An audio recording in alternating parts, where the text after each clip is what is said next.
I'm gonna build you a house right here. Our house. Would you marry me? Richard and Mildred get married in the nation's capital.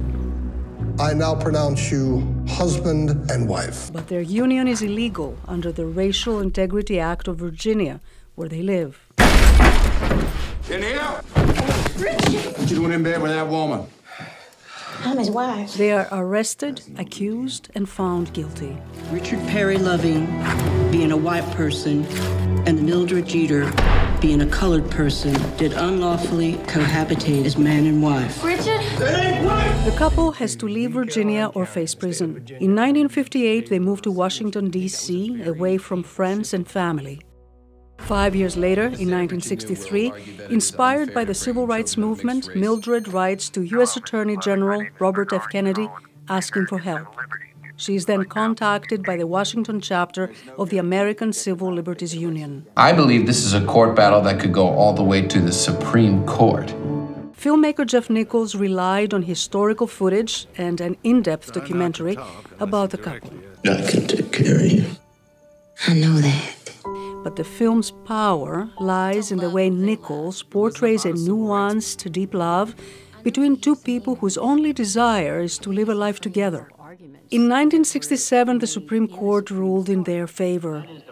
Loving versus Virginia became a landmark case that overturned miscegenation laws around the country.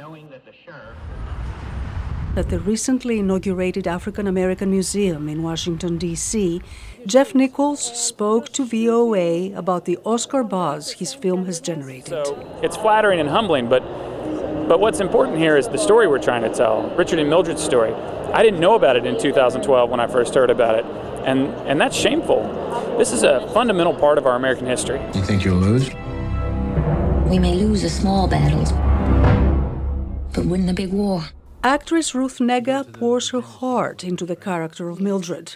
Her soulful performance has earned her acclaim. She told VOA what really inspired her to play the reluctant activist was her admiration for her character's immense courage. How do we find out who we are, really?